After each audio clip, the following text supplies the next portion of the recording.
The music stopped the moment Camille stepped through the tall double doors on Julian's arm. Elena felt it before she understood it. A ripple moved through the ballroom, heads turning one after another like dominoes falling, and every one of those heads turned toward her. She stood near the tall windows with a glass of champagne she had not touched, and she watched her own sister glide across the polished floor, wearing a smile that did not belong to her. It belonged to Elena. It belonged to the future Elena had been promised since she was 16 years old. Julian did not look at her. That was the detail that would stay with Elena longest, longer than the gasps, longer than the whispers that started before Camille had even reached the center of the room. Julian Ashford, the man Elena had loved since she was a girl in pigtails chasing him through her father's orchard, could not meet her eyes. He kept his gaze fixed somewhere over the heads of the crowd, his jaw tight, his hand resting over Camille's fingers, where they curled around his arm. "Ladies and gentlemen," the herald announced, his voice booming through the marble hall, "may I present the betrothal of Lord Julian Ashford to Miss Camille Whitmore." The words landed like stones dropped into still water. Elena heard them, understood them, and still could not make them mean what they meant. She had spent the last 3 weeks helping her mother plan for exactly this announcement, only with her own name in the place Camille's now occupied. She had chosen the ribbon for her hair tonight because Julian had once said he liked the color blue on her. She had rehearsed, in the quiet of her bedroom, the small, modest smile she would wear when he finally asked her father for her hand. Instead, she stood frozen at the edge of the room while 200 guests turned to watch her reaction, hungry for a scene, for tears, for anything that would give this cruel little drama its proper ending. Elena gave them nothing. She lifted her chin. She did not know where the strength came from, only that it arrived exactly when she needed it, the way courage sometimes does in the worst moments of a person's life. She set her champagne glass down on the tray of a passing servant, smoothed the front of her gown, and walked toward her sister and the man who had once promised her forever. Camille's eyes found hers across the room, and for one instant, something flickered there, not guilt. Elena would think about that moment for weeks afterward, turning it over like a stone in her palm, trying to name what she had seen. It was not guilt. It was triumph. "Congratulations!" Elena said, when she reached them, her voice steady in a way that surprised even herself. "I hope you will both be very happy." "Elena," Julian started, his voice cracking on her name, but she did not wait to hear whatever explanation he had prepared. There was nothing he could say that would undo what had already been done in front of the entire county. She inclined her head to her sister, the barest, most correct gesture of courtesy, and then she turned and walked toward the garden doors, her spine straight, her steps unhurried, while behind her, the orchestra began to play again, and the room exhaled into a fresh wave of gossip. Outside, the night air hit her like cold water, and only then, hidden by darkness and the tall hedges that lined the terrace, did Elena allow her hands to shake. She walked further into the garden than she meant to, past the roses, past the stone fountain where she and Julian had once sat together during another summer, another lifetime, until the sound of the ballroom faded into a distant hum, and she could hear nothing but her own uneven breathing and the crickets in the grass. She pressed a hand to her chest, as if she could hold her heart together by force, and she did not cry, though she felt the tears sitting hot and ready behind her eyes. She would not give Camille the satisfaction, not even here, not even alone. She had known, of course, that Camille envied her. Younger sisters often did, and Camille had always chafed at being the second daughter, the second beauty, the one who arrived at every gathering a half step behind Elena's reputation. But envy was one thing. This was something else. This was calculation. Elena thought of the past months, of Camille's sudden interest in accompanying her to the Ashford estate, of the letters Camille had claimed to be delivering on Elena's behalf, of the private smiles Julian had begun giving Camille, that Elena had dismissed as simple friendliness between almost family. She had been a fool. She had handed her sister every opportunity, and never once suspected the knife being sharpened behind her back. A twig snapped somewhere behind her, and Elena spun around, startled, one hand flying to her throat. "Forgive me," said a voice, low and even. "I did not mean to frighten you." A man stepped out from the shadow of a tall oak, and even in the dim light spilling from the terrace lanterns, Elena recognized him at once, though they had never properly spoken. Sebastian Ashford, the Duke of Renwick. Julian's older brother. Older by nearly a decade. A man so rarely seen at social gatherings that some of the younger ladies of the county had begun to whisper that he did not exist at all, that the title was managed entirely by stewards and solicitors, while the Duke himself remained locked away in his northern estate, indifferent to society and its games. And yet here he was, standing in his brother's garden on the very night his brother's engagement had shattered Elena's world. "Your Grace," Elena said, dropping into a curtsy that felt clumsy compared to the composure she had managed inside. "I did not realize anyone else had come out here." "I imagine that was rather the point of coming out here," Sebastian said, and there was no mockery in his tone, only a strange, careful gentleness that caught her off guard. "You looked as though you needed air more than most people in that room." Elena straightened, uncertain how to answer. She studied him properly for the first time. He was tall, taller than Julian, with the same dark hair but none of his brother's easy charm. His face was composed, almost severe, the face of a man who measured his words before he spoke them, and his eyes, when they met hers, held an attention that felt entirely different from the careless glances she was accustomed to receiving in ballrooms. He was not looking at her the way the other guests inside had looked at her, as a piece of gossip to be examined and discussed. He was simply looking at her, as though she were a person standing in a garden, nothing more and nothing less. "I am quite well, Your Grace," Elena said, because it was the correct thing to say, the expected thing. "You are not," Sebastian said, "but you would like to be, and there is a great deal of dignity in that." Something in his plain honesty undid the careful composure she had been holding together since the ballroom, and to her horror, Elena felt her eyes fill, despite every effort to prevent it. She turned her face away, ashamed, but Sebastian did not press her, did not offer empty comfort or ask prying questions, the way she suspected most men in his position might. He simply stood a respectful distance away, allowing her the privacy to gather herself, and somehow, that silence was kinder than any words could have been. "I did not expect to see anyone so unaffected by what happened in there," Elena said finally, once she trusted her voice again. "Your own brother's betrothal, and you did not even attend the announcement." "I attended," Sebastian said. "I stood at the back, where I generally stand at these occasions. I saw my brother's face when he made that announcement, and I saw yours." He paused. His was relief. Yours was courage. I confess I found the second far more interesting than the first. Elena did not know how to respond to that. No one had ever spoken to her so directly, so without the polite ornamentation that usually softened even the sharpest observations in society. She studied him again, searching for mockery, for some hidden cruelty beneath the words, and found none. "You think my brother made a poor decision," Sebastian continued, when she did not speak. It was not quite a question. "I think," Elena said carefully, "that it is not my place to comment on your brother's choices." That is a very diplomatic answer for a woman who was, by all accounts, expecting to be the one on his arm tonight. Elena's cheeks flushed, embarrassed that her private humiliation was apparently common knowledge, even to a man who rarely attended society events. "Everyone seems to know my business better than I do," she said, a note of bitterness creeping into her voice, despite her best efforts. "Society thrives on other people's business," Sebastian said. "It is rather its only true occupation." He tilted his head slightly, studying her with that same careful attention. "For what it is worth, Miss Whitmore, I do not think less of you for what happened tonight. I think considerably more of you for how you carried yourself through it." The compliment, simple as it was, struck Elena with unexpected force. She had spent the evening being pitied, whispered about, examined like a curiosity, and here was a man offering something entirely different. Respect. It was such a small thing, and yet it felt like the first solid ground she had stood on all night. "Thank you, Your Grace," she said quietly. "That is kinder than I expected from anyone tonight." "I am not known for my kindness," Sebastian admitted, and there was the faintest trace of dry humor in his voice now, softening the severity of his features. "Ask anyone in that ballroom. They will tell you I am cold, unfeeling, more interested in ledgers than in people. Perhaps they are right, but I know cruelty when I witness it, Miss Whitmore, and what happened to you tonight was cruel, regardless of what name my brother and your sister choose to call it."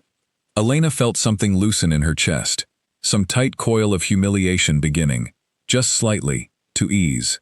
She had expected to spend this night alone with her grief, hiding in gardens and empty corridors, while the world celebrated her sister's victory.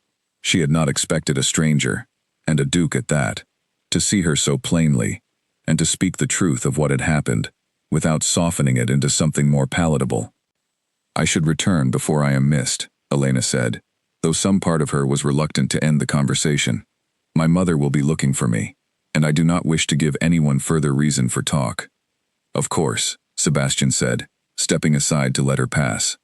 But as she moved toward the terrace steps, he spoke again, and something in his tone made her pause.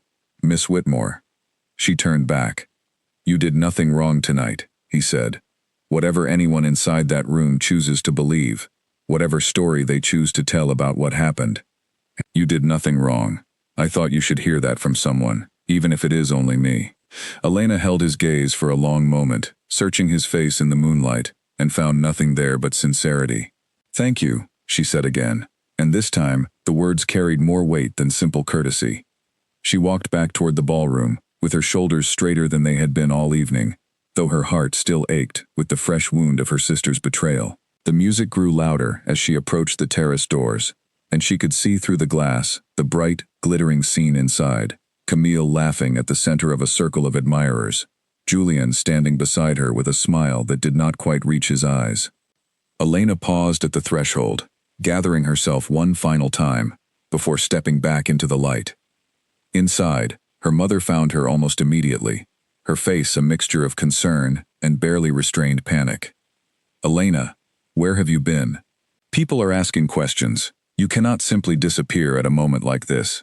It looks so very strange." "I needed air, Mother," Elena said simply. "I am here now." "You must smile," her mother whispered urgently, gripping her arm. "You must look as though none of this troubles you in the slightest. Do you understand? For the family's sake, if nothing else." Elena looked past her mother's shoulder to where Camille stood, glowing under the chandelier light, accepting congratulations, as though she had won some great and rightful prize. She thought of Sebastian's words in the garden, the quiet certainty in his voice when he told her she had done nothing wrong, and she found, to her surprise, that she did not need to force her smile after all. Something steadier had settled into her, something that had not been there an hour ago. "I understand, Mother," Elena said, and she meant it, though not quite in the way her mother intended. She would smile tonight, not because she needed to hide her pain, but because she had glimpsed, however briefly, that there might be more waiting for her beyond this room, beyond this humiliation, beyond the shattered promise of Julian Ashford's love. She did not see Sebastian again before the carriage came to take her family home. He remained wherever dukes remained at gatherings they were obligated to attend but had no interest in enjoying, somewhere at the edges of the room, watching without being watched. But as Elena settled into the carriage beside her mother, staring out at the dark countryside rolling past the window, she found her thoughts returning again and again to the garden, to the low, steady voice that had told her the truth, when everyone else offered only pity or excuses. She did not know what to make of Sebastian Ashford.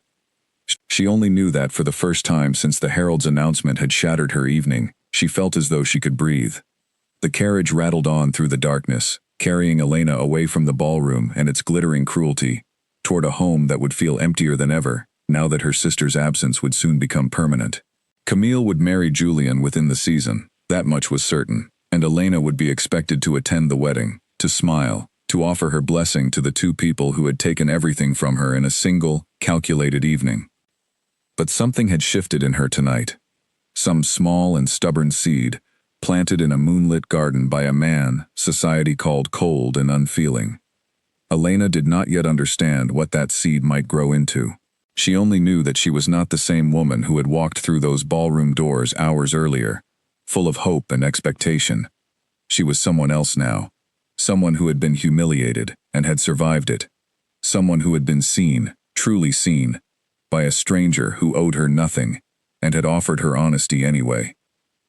As the carriage carried her home through the cold night, Elena pressed her hand against the window glass and watched her own reflection flicker against the passing darkness, and for the first time all evening, she allowed herself to wonder what might come next. 3 days after the ball, an invitation arrived at the Whitmore household that sent Elena's mother into a flurry of excitement she had not shown since Camille's own engagement had been announced. The Duke of Renwick, her mother said, reading the card aloud at the breakfast table, as though the words themselves might be worth more, if spoken with proper reverence.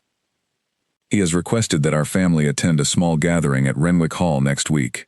Elena, do you understand what this means? Elena did not. Not fully, though her stomach gave a small, unexpected flutter at the mention of his name. She had thought of Sebastian often in the days since the ball, more often than she cared to admit even to herself. She told herself it was simply gratitude, that any woman would remember with warmth the one person who had offered her kindness during her worst humiliation. She was not entirely certain she believed her own explanation. It means, her father said, folding his newspaper with the satisfied air of a man watching his family's fortunes improve, that the Ashford family, despite everything, still wishes to maintain a connection with us. That is no small thing, Elena. Dukes do not extend invitations lightly. Elena said nothing, though she noticed her mother watching her with an expression that was equal parts hope and calculation. She understood, without anyone needing to say it aloud, exactly what her parents were thinking. Camille had secured the younger brother. Perhaps, if fortune smiled upon them twice, Elena might yet secure the elder, and with him, a title far grander than anything Julian could have offered. The thought made Elena uncomfortable in ways she struggled to articulate. She did not wish to be paraded before Sebastian Ashford as a consolation prize, some lesser sister to be married off, simply to preserve the family's connection to wealth and prestige. And yet, beneath that discomfort, there was something else, something warmer, and more difficult to name, a curiosity about the man in the garden that she could not quite suppress, no matter how firmly she tried. The week passed slowly, filled with the usual demands of a household, preparing for a significant social occasion. Elena's mother fussed over gowns and hairstyles with an intensity that left little room for Elena's own opinions, and Elena found herself, more than once, simply allowing the preparations to happen around her, too distracted by her own uncertain thoughts to argue. Camille visited twice during that week, and both visits left Elena feeling more unsettled than the last. Her sister arrived the first time glowing with the particular happiness of a woman who believed she had won, chattering about wedding preparations and the fine townhouse Julian had promised her, and Elena forced herself to smile and nod, and offer the expected congratulations, though each word felt like swallowing broken glass. "You seem well, sister," Camille observed during her second visit, settling into the parlor chair with the easy confidence of someone who had never doubted her welcome. "I confess, I expected to find you rather more, well, diminished." "Did you?" Elena said flatly, refusing to give Camille the reaction she was so plainly fishing for. "I only mean that it must be difficult," Camille continued, examining her gloves with studied casualness, "watching me prepare for the life you thought would be yours. I do hope you are not too terribly wounded, Elena. It was never my intention to cause you pain." Elena studied her sister for a long moment, searching for any trace of genuine remorse in her words, and found none. Camille's apology, if it could even be called that, was wrapped so thoroughly in self-satisfaction that it barely qualified as an apology at all. "You need not concern yourself with my feelings, Camille," Elena said quietly. "I am managing quite well, I assure you." Something flickered across Camille's face then. A brief flash of irritation quickly smoothed away, as though Elena's composure had disappointed her in some way. "I heard," Camille said, her tone shifting to something more probing, "that the Duke spoke with you at the ball. In the garden, no less. Rather scandalous, wouldn't you say? Disappearing with a man alone at night?"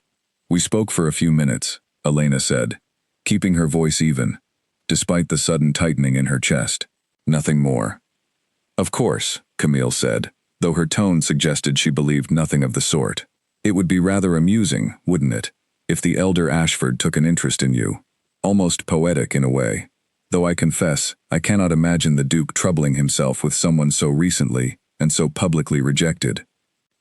The barb landed exactly where Camille intended it to land, and Elena felt her cheeks warm with the sting of it, but she refused to let her sister see how deeply the words cut.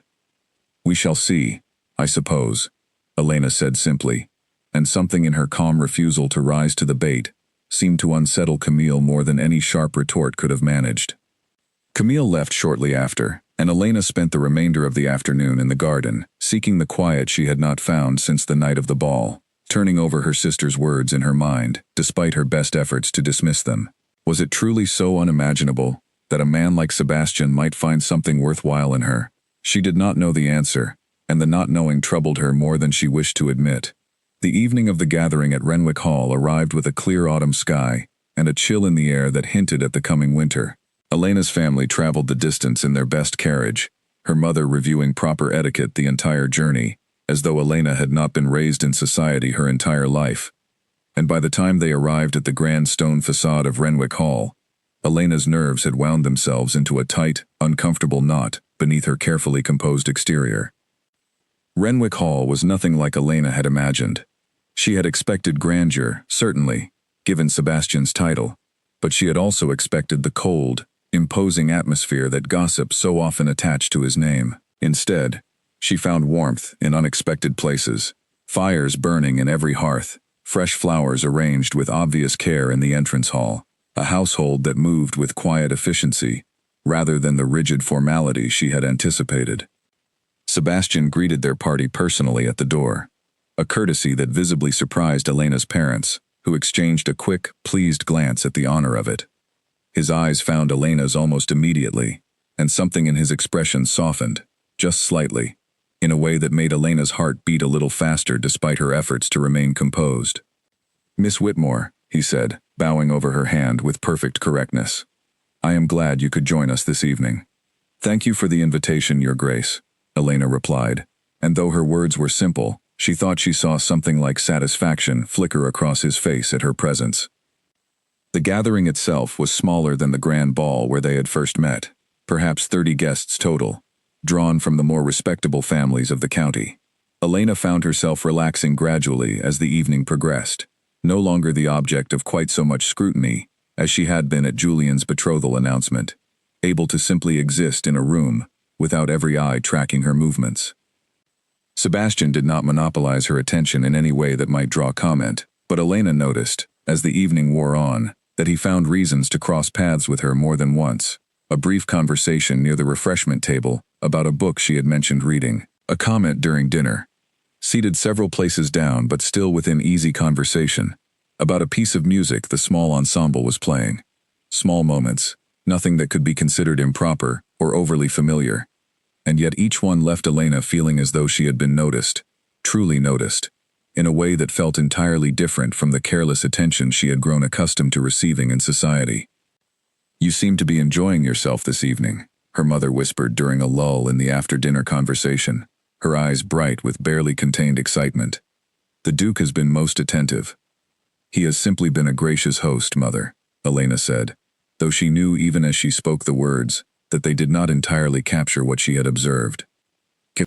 Later in the evening, as the guests moved from the dining room into a spacious drawing room for cards and conversation, Elena found herself momentarily alone near a tall window overlooking the darkened grounds, and it was there that Sebastian approached her again, his expression more serious than the polite pleasantries he had exchanged with other guests throughout the evening. "I hope my family's connection to yours has not made this evening uncomfortable for you," he said quietly, his voice pitched low enough that only she could hear it over the murmur of the room behind them. "I am aware that the circumstances between our families are complicated." "You have been nothing but kind, Your Grace," Elena said honestly. "If anything, this evening has been far more pleasant than I expected." "Good," Sebastian said, and there was something almost relieved in the single word. "I confess, I have thought of our conversation in the garden rather more than I anticipated these past weeks." Elena's breath caught slightly at the admission. Direct and unadorned in the way she was beginning to understand was simply Sebastian's manner. "As have I," she admitted, surprising herself with her own honesty. "I do not wish for you to feel any obligation," Sebastian continued, choosing his words with obvious care. "Given everything that has happened with my brother and your sister, I understand if my attention feels complicated, or unwelcome, or simply too soon after such a painful experience." "It does not feel unwelcome," Elena said quietly, meeting his eyes with a steadiness that surprised her. "Though I confess, I am uncertain what to make of it." Sebastian's expression shifted into something gentler, almost a smile, though his features remained too serious to quite manage the full transformation. "Then perhaps we need not make anything of it just yet," he said. "Perhaps it is enough, for now, simply to be friends." to speak honestly with one another, without the weight of expectation that so often burdens these gatherings. Elena felt something in her chest ease at his words, a pressure she had not fully realized she was carrying, until it began to lift. "I would like that," she said. "Friendship, I mean. Genuine friendship, without pretense." "Then we are agreed," Sebastian said, and this time his smile did fully form, brief but real, transforming his usually serious features into something warmer, something that made Elena's own lips curve upward in response, before she could stop them. They spoke for a while longer, careful conversation about books and music and the small observations of daily life that revealed, gradually, the shape of a person beneath the title and the reputation. Elena learned that Sebastian had taken on the responsibilities of the dukedom young, after their father's sudden death, and that the weight of managing vast estates and countless dependents had left him little time or inclination for the frivolous pursuits that occupied most young men of his station. She learned that his reputation for coldness stemmed not from any true lack of feeling, but from a deep-seated caution, a reluctance to reveal himself to a society he had learned, through hard experience, was often more interested in his title than in the man who carried it. "You understand that better than most," Sebastian observed at one point, and Elena realized with a start that he was speaking of her own situation, of the way society had treated her humiliation, as entertainment rather than genuine pain. "I suppose I do," Elena admitted. "It is a strange sort of loneliness, isn't it? Being surrounded by people, and yet feeling as though none of them truly see you." "Yes," Sebastian said simply, and something passed between them in that shared word, a recognition, a kinship born of separate but similar experiences. By the time Elena's family departed Renwick Hall that night, the moon riding high above the darkened countryside, Elena found herself reluctant to leave, a feeling so unexpected that it startled her when she recognized it for what it was. She thought of Sebastian's steady gaze, his careful honesty, the warmth that lay beneath his reserved exterior, and she found herself already anticipating their next meeting, with an eagerness she had not expected to feel again so soon after Julian's betrayal. Her mother chattered excitedly, the entire carriage ride home, about the success of the evening, about the Duke's obvious attention, about what such attention might mean for the family's future prospects. Elena listened with only half her attention, her mind still lingering in the drawing room at Renwick Hall, replaying the quiet conversation by the window, the unexpected comfort of speaking so honestly with someone who asked nothing of her except the truth. She did not know what the future held. She did not know whether the fragile connection forming between herself and Sebastian Ashford would grow into something lasting, or whether it would wither under the weight of her family's expectations and society's watchful eyes. But for the first time since the night of the betrothal announcement, Elena felt something that resembled genuine hope, small and tentative, but undeniably present, growing quietly in the space where her heartbreak had once lived. The carriage rolled on through the darkness, carrying her home, and Elena pressed her hand against the cold window glass, watching the stars scattered across the autumn sky, and allowed herself, just this once, to imagine a future that did not depend entirely on the man who had broken her heart, but instead, on the possibility of something new, something steadier, waiting quietly at the edges of her grief. The letter arrived on a gray morning, and Elena knew from the careful, formal handwriting on the envelope that it came from her Aunt Margaret, her mother's older sister, a woman known throughout the family for speaking her mind, regardless of whether anyone had asked for her opinion. Elena's mother read the letter at the breakfast table, her expression shifting from mild curiosity to visible alarm as she progressed through the pages, and by the time she finished, her hands were trembling slightly against the paper. "What is it, Mother?" Elena asked, setting down her tea, unease creeping through her at the sight of her mother's distress. "Your aunt writes that people are talking," her mother said carefully, folding the letter with more precision than necessary, as though the careful motion might somehow contain the situation it described. "About you and the Duke. She says the rumors have already reached her circle, 2 counties away." Elena's stomach tightened. She had known, of course, that her attendance at the small gathering at Renwick Hall would attract some notice, but she had not expected the news to travel quite so far, quite so quickly. "What sort of rumors, precisely?" "That you are pursuing him," her mother said, and though she spoke gently, Elena could hear the underlying worry in her voice. "That you could not secure the younger brother, So you set your sights on the elder, out of spite toward your sister, or worse, out of simple ambition for his title. The unfairness of it struck Elena like a physical blow. She had done nothing but attend an invitation extended by the Duke himself, had spoken with him honestly and without artifice, and now, somehow, that simple truth had been twisted into something ugly and calculating in the mouths of people who knew nothing of what had actually passed between them. "That is not what happened," Elena said, her voice tighter than she intended. "He invited us. I did not pursue anyone." "I know that, my dear," her mother said, reaching across the table to press Elena's hand. "But you know how these things work. The truth matters far less than the story people prefer to tell." Elena thought immediately of Camille, and something cold settled in her chest. She could not prove it, not yet, but she felt with growing certainty that her sister's hand lay somewhere behind these particular whispers. Camille had seemed unsettled by the mere possibility of Sebastian's interest during her visit the week before, and Camille had never been a woman who allowed unsettling possibilities to pass without action. Elena's suspicions were confirmed that very afternoon, when she encountered Lady Winthrop at the milliner's shop in the village, a woman known throughout the county for her enthusiastic participation in the circulation of gossip. "Miss Whitmore," Lady Winthrop said, her smile sharp beneath its polite veneer. "How fortunate to see you. I do hope the talk has not troubled you too greatly." "I am not certain what talk you refer to, Lady Winthrop," Elena said, though she suspected she knew precisely what the woman meant.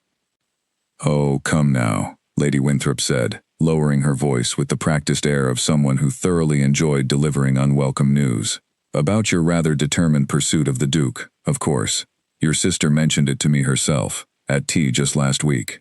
She seemed quite concerned for you, actually, worried that your recent disappointment with Lord Julian had left you rather desperate, and, well, prone to reaching above your station." Elena felt heat rise to her face, humiliation and fury warring in equal measure. "My sister said that." "Among other things," Lady Winthrop said, with the satisfied air of a woman who had accomplished exactly what she set out to accomplish by repeating the conversation. "She seemed to think you were embarrassing the family somewhat, chasing after a man so far above you, simply to prove you had not been entirely cast aside. Rather sad, really, though I suppose one cannot blame you for wanting to save face after such a public humiliation." Elena managed, through sheer force of will, to keep her composure in front of Lady Winthrop, offering only a cool, brief reply, before excusing herself from the shop entirely, her purchases forgotten. But once she was safely inside her family's carriage, the anger she had suppressed broke free, hot and sharp, and she pressed her gloved hands against her eyes, willing herself not to cry from sheer frustration. Camille had done this. Elena had no doubt of it now. Not content with taking Julian, not content with the public humiliation she had already inflicted, her sister had gone further still, twisting Elena's tentative friendship with Sebastian into something shameful, something desperate, spreading the poison of her own invention throughout every drawing room and tea table in the county. Elena confronted her sister the following day, arriving unannounced at the townhouse Camille now shared with Julian's family in preparation for the wedding, her anger simmering just beneath a carefully composed exterior. Camille received her in the small parlor with an expression of studied innocence that only deepened Elena's certainty of her guilt. "Elena, what a surprise. I did not expect you today. I think you know why I am here," Elena said, closing the parlor door behind her with deliberate calm. "I spoke with Lady Winthrop yesterday. She had a great deal to say about a conversation she claims to have had with you." Something flickered across Camille's face, quickly smoothed away into an expression of wounded confusion. "I am sure I do not know what you mean." "Do not," Elena said, her voice sharper than she had intended, "insult me by pretending. You told her I was chasing the Duke out of desperation, out of some pathetic attempt to save face after Julian's betrayal. You told her, and no doubt half the county by now, that I am embarrassing this family with ambitions above my station." Camille's mask slipped, just slightly, revealing something colder underneath. "I only spoke the truth as I understood it," she said, her voice losing some of its earlier innocence. "You cannot deny that you have been spending time with him, Elena. What else was I to think, given how quickly it happened after Julian and I announced our engagement?" "You know precisely what happened," Elena said, her hands clenched at her sides. "He offered kindness to me, At a moment when you had left me utterly humiliated in front of the entire county. That is all. And instead of leaving well enough alone, instead of allowing me even that small comfort after everything you took from me, you have decided to poison it too. I have taken nothing from you that was not already lost, Camille said, her voice rising now, some of her careful composure abandoning her entirely. Julian chose me, Elena. He chose me because I offered him something you never could. Perhaps it is time you accepted that, rather than trying to prove yourself equally desirable by attaching yourself to his brother. The cruelty of the words struck Elena like a physical blow, but beneath the pain, something else was beginning to crystallize, a clarity she had not possessed before this conversation. She looked at her sister, truly looked at her, and understood, perhaps for the first time, the depth of Camille's need to diminish her, to ensure that whatever happened, whatever choices either of them made, Camille would always remain the one who had won. You are afraid, Elena said quietly, the realization settling over her, even as she spoke it aloud. Not for me, for yourself. You are afraid that if I find happiness with someone else, someone who outranks Julian in every possible way, it will somehow diminish your own victory. That is what this has always been about, hasn't it? Not love, not even Julian really. Simply winning. That is absurd, Camille said, but her voice wavered slightly, and Elena knew, with sudden certainty, that she had struck close to the truth.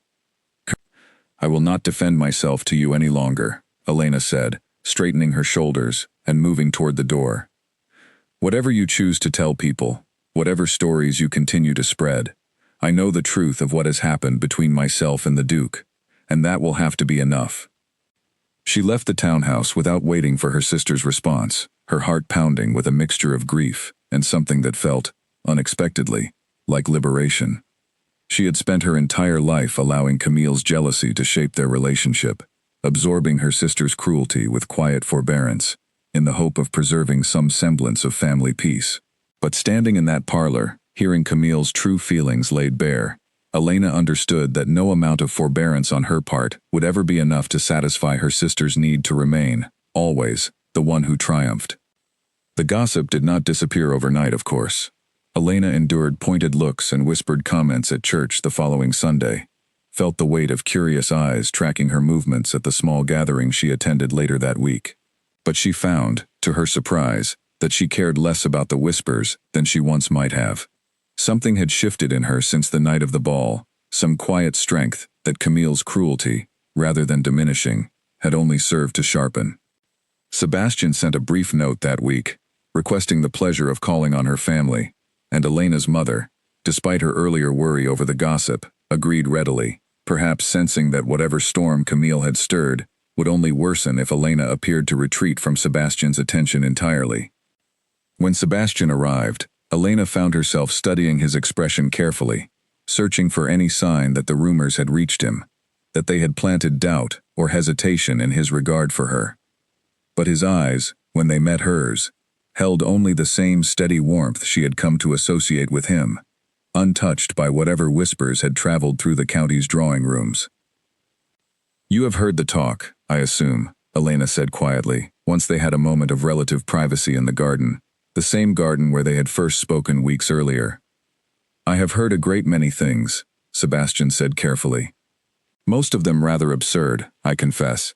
I did not realize a simple invitation to dinner constituted a determined campaign to secure a title. Despite herself, Elena felt a small, surprised laugh escape her at the dry humor in his tone. It seems my sister has decided otherwise.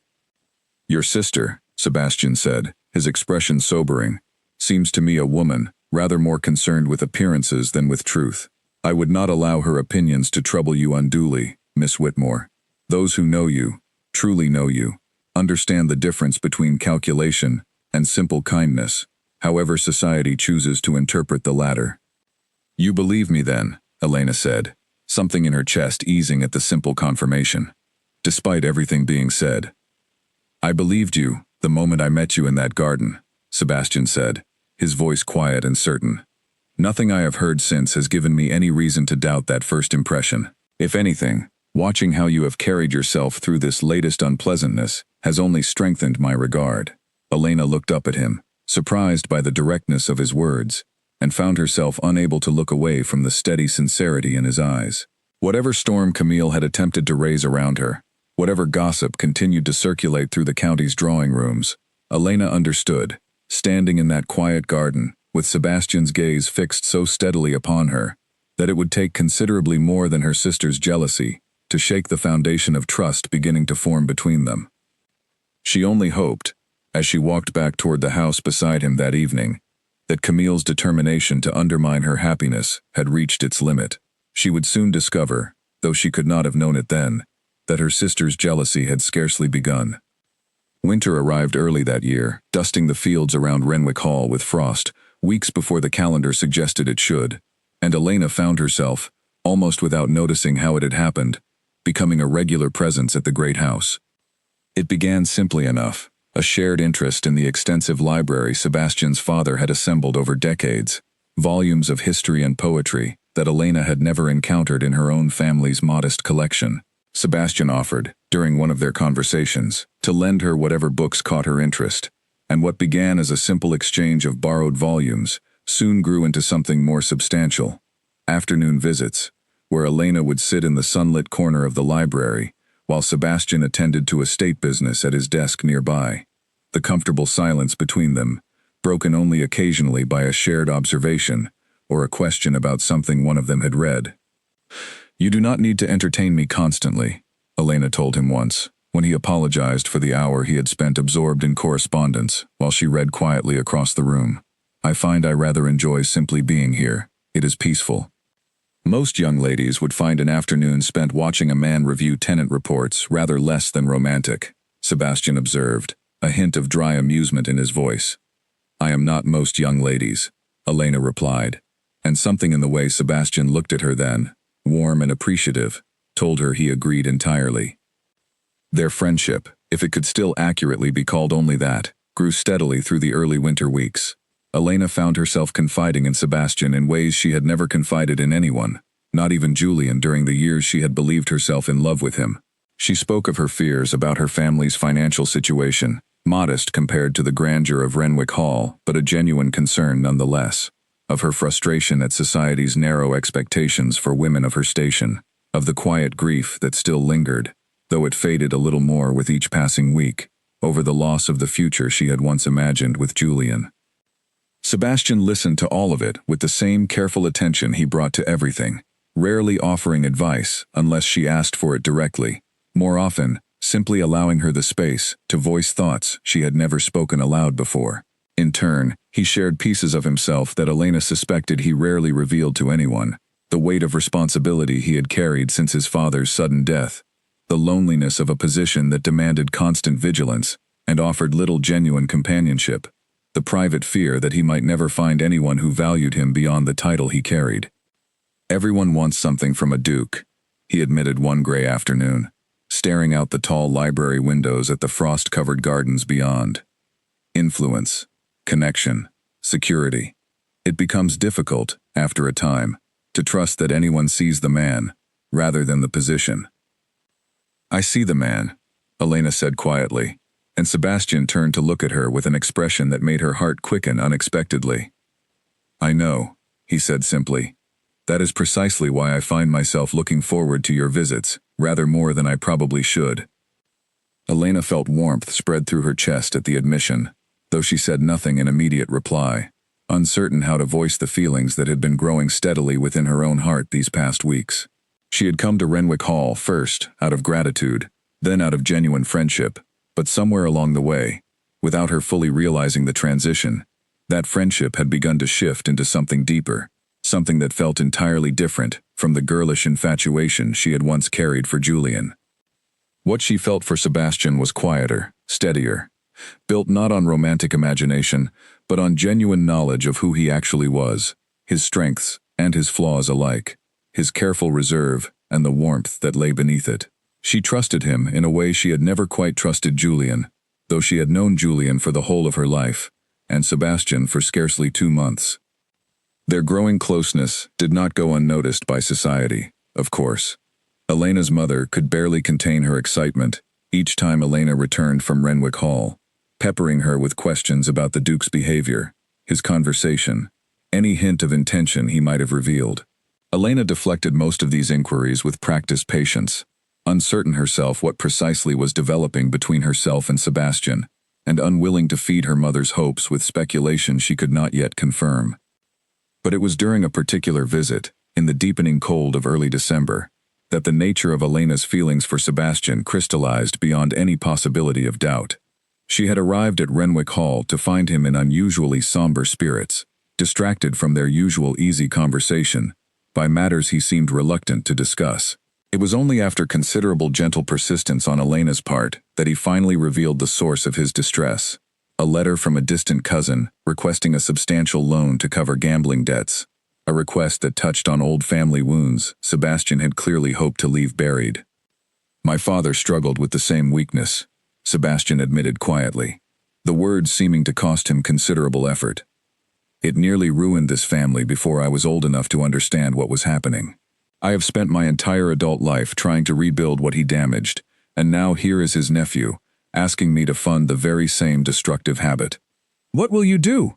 Elena asked gently, moving to sit beside him, rather than across the room as she usually did, close enough that their shoulders nearly touched.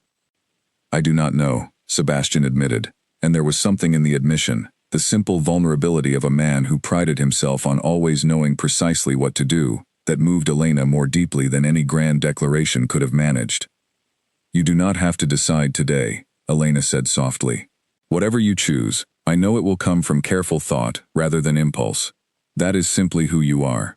Sebastian turned to look at her then, something shifting in his expression, and Elena felt the air between them grow charged with a tension that had been building, she realized now, for weeks, beneath the surface of their careful friendship. "You have become rather important to me, Miss Whitmore," Sebastian said quietly, his voice rougher than usual. "More important, I think, than I quite know how to express properly." Elena's heart pounded against her ribs, her breath catching at the raw honesty in his words. "You have become important to me as well," she admitted, her own voice barely above a whisper. "I did not expect that, when we first spoke in your brother's garden. I did not expect any of this." "Nor did I," Sebastian said, and slowly, carefully, as though giving her every opportunity to step away, he reached out and took her hand in his fingers warm against the cold that still lingered from her journey through the winter air. "I find myself in the rather unusual position of not knowing quite what to do with feelings I did not anticipate developing so quickly, or so thoroughly." Elena did not pull her hand away.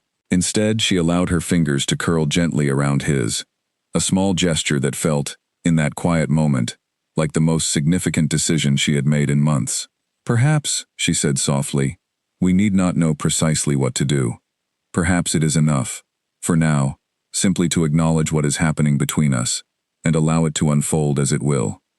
Sebastian's expression softened into something that looked almost like relief, the careful reserve he carried through most of his interactions with the world melting away, just for this moment, in the quiet privacy of the library. "I would like that," he said, "very much." They did not speak further of romantic intentions that afternoon, both of them, perhaps, aware that the moment required careful tending, rather than hurried declarations. But something had shifted irrevocably between them, an understanding reached without the need for elaborate words, and when Elena finally departed Renwick Hall, as evening settled over the frosted grounds, she carried with her a warmth that had nothing to do with the fires burning in the great house's hearths. She thought, during the carriage ride home, of how different this felt from her infatuation with Julian, how much steadier, how much more deeply rooted in genuine understanding, rather than the romantic imaginings of a younger, less experienced heart. She had loved Julian, she believed, as much as she had been capable of loving anyone at that age. But what she felt developing now, in the quiet spaces of Renwick Hall's library, felt like something altogether more substantial, a foundation built brick by careful brick, rather than a castle constructed entirely of dreams. Her mother, upon her return, immediately noted the particular glow in Elena's expression, and though Elena deflected her mother's excited questions with practiced vagueness, she could not entirely suppress the smile that kept threatening to overtake her composed exterior throughout the remainder of the evening. She did not yet know what the future held, whether the feelings developing between herself and Sebastian would grow into something permanent, something society would recognize and sanction. She did not know how her family would react, how Camille would respond, how the gossip that had already begun circulating through the county might complicate whatever was beginning to bloom between them. But for the first time since the humiliation of Julian's betrothal announcement, Elena felt genuinely, unreservedly hopeful about what lay ahead. And that hope, however tentative, felt like the most precious gift she had received in months. The winter deepened around them in the following weeks, but within the walls of Renwick Hall, something warm and steady continued to grow, unhurried and genuine, built on honesty rather than illusion, on quiet understanding rather than the fleeting passions of youth. Elena did not yet know what name to give the feeling settling permanently into her heart, but she recognized, with growing certainty, that whatever it was, it bore little resemblance to the painful infatuation she had once carried for Julian Ashford, and everything to do with the steady, careful man who had found her weeping in his brother's garden and had chosen, from that very first moment, to see her clearly, rather than through the distorted lens of society's cruel gossip. Camille learned of the exchanged hand in the library from a housemaid at Renwick Hall who happened to be a distant cousin of her own lady's maid, and by the time the story reached Camille's ears, it had grown considerably in the retelling, transformed into something far more scandalous than the simple, tender gesture it had actually been. She sat in her private sitting room at the Ashford townhouse, staring at nothing in particular, a strange, unfamiliar heat building in her chest that she did not immediately recognize as jealousy, precisely because she had never expected to feel jealous of Elena again. She had won, after all. She had taken Julian, secured her place as the future mistress of a respectable estate, achieved everything she had set out to achieve when she first began her quiet campaign to win Julian's affections away from her older sister. And yet here was Elena, humiliated, and cast aside only months earlier, apparently on the verge of securing a duke. The unfairness of it burned through Camille like acid. She had spent her entire life in Elena's shadow, the second daughter, the second beauty, always compared favorably or unfavorably against her older sister's steadier, quieter charm. Taking Julian had been meant to end that, to finally establish Camille as the sister who triumphed, who secured the better match, who proved once and for all that she deserved more than the perpetual second place she had occupied throughout their childhood. But if Elena became a duchess, all of that careful victory would collapse into nothing. Camille would once again be the lesser sister, married to a mere earl's heir, while Elena commanded the vastly superior title, the greater wealth, the more impressive estate. The thought was unbearable. Camille's mind, sharp and calculating even in the grip of jealousy, began working through possibilities almost immediately. She could not simply spread more gossip, not after Elena's confrontation had made clear that further rumors would only draw suspicion toward Camille herself. She needed something more substantial, something that would create genuine doubt in Sebastian's mind about Elena's character, something that would end this budding romance before it could progress toward anything as final as a proposal. An idea began forming, cruel and precise, drawing on knowledge Camille possessed that no one else in the county shared. She knew, from years of living alongside her sister, the particular details of Elena's handwriting, the specific turns of phrase Elena favored in her private correspondence, the small idiosyncrasies that made a letter unmistakably hers to anyone who knew her well. It would not be difficult, Camille realized with growing certainty, to construct a letter in Elena's hand, addressed to some fictional correspondent, revealing feelings and intentions considerably less flattering than the genuine warmth Elena seemed to feel for Sebastian. A letter suggesting calculation rather than affection, ambition rather than honest regard, precisely the sort of document that would confirm every suspicious whisper already circulating through the county's drawing rooms. The task took Camille the better part of a week to complete to her satisfaction, practicing Elena's handwriting on scraps of paper she later burned in the fireplace, carefully crafting language that sounded plausibly like her sister's, while conveying sentiments entirely foreign to Elena's actual character. The finished letter, addressed to an invented friend in a distant county, spoke of Elena's determination to secure the Duke's affections, regardless of genuine feeling, of her calculated assessment of his wealth and title as more than adequate compensation for whatever affection she might be required to feign, of her private amusement at how easily a man reputed to be so cautious and discerning had been won over by simple attention and flattery. It was, Camille knew, a masterpiece of cruel fiction, and she felt only the faintest twinge of guilt as she sealed the finished letter, addressed it to appear as though it had been misdelivered, and arranged for it to find its way, through a servant she paid handsomely for discretion, into the hands of Lady Winthrop, whose enthusiasm for gossip made her the ideal vector for ensuring the letter's contents reached exactly the audience Camille intended.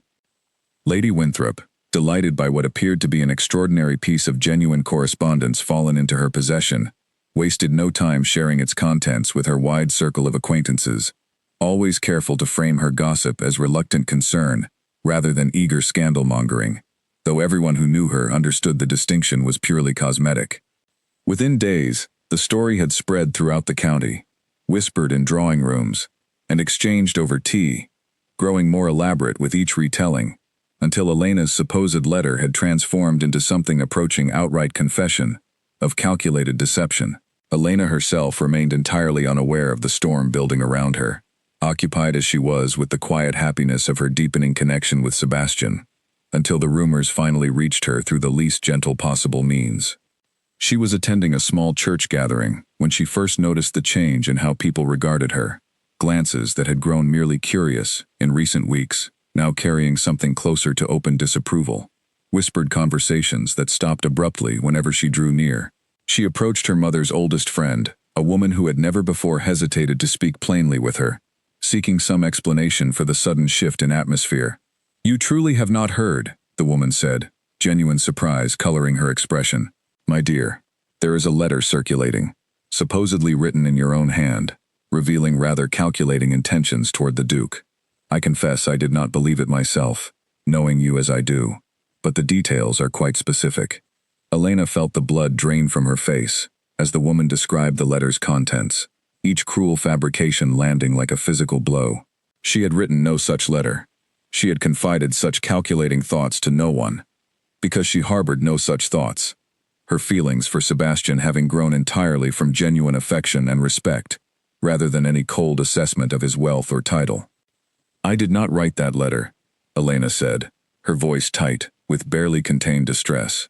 "I have never expressed such sentiments to anyone, because I have never felt them. Whatever is being circulated, it is a fabrication."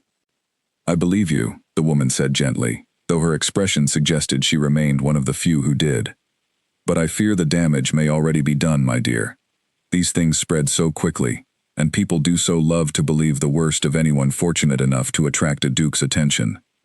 Elena returned home that afternoon, in a state of barely controlled panic, her mind racing through possibilities, trying to understand how such a letter could exist.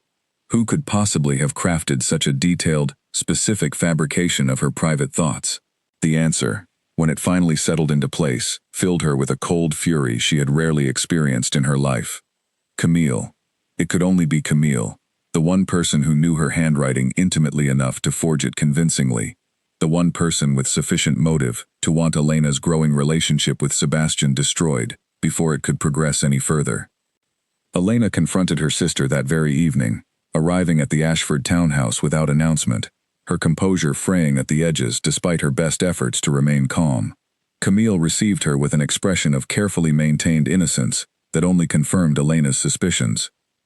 "You have heard the rumors, I take it," Camille said, before Elena could even speak, her tone carrying just enough false sympathy to be genuinely infuriating.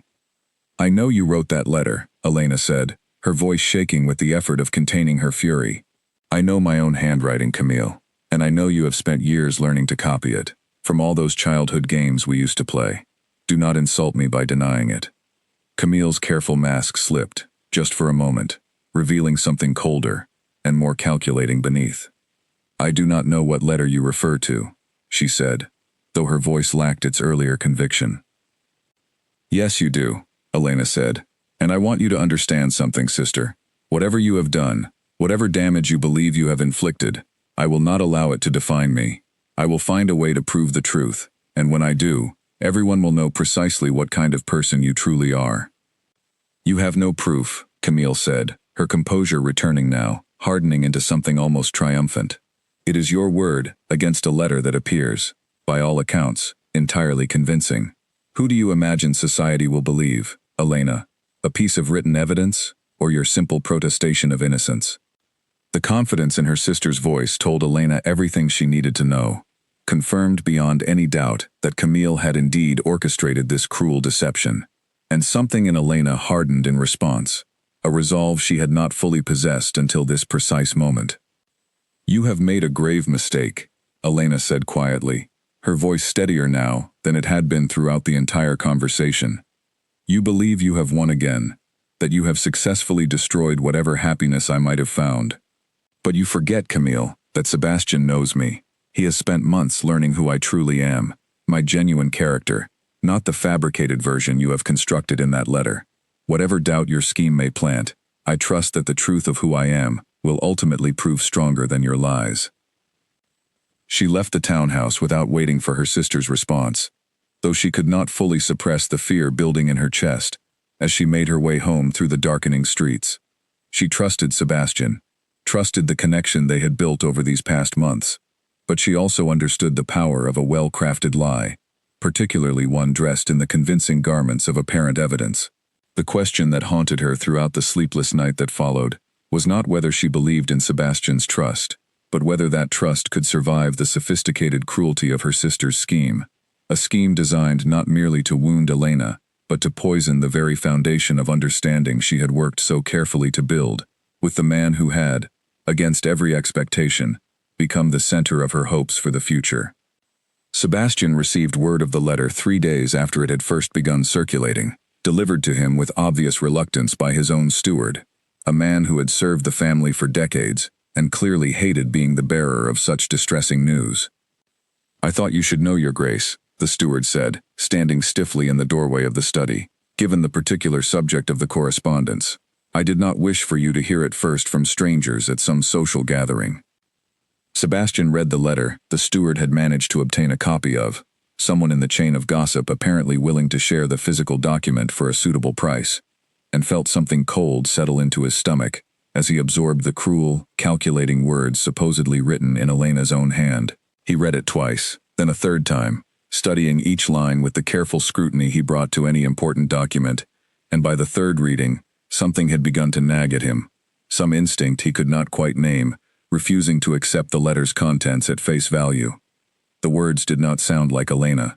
He had spent months in her company now, had listened to her speak with genuine passion about books and music and the small observations of daily life, had watched her navigate her sister's cruelty and society's judgment with a dignity that never once revealed the calculating coldness this letter attributed to her. The Elena he knew did not speak of anyone, let alone him, with such cynical detachment.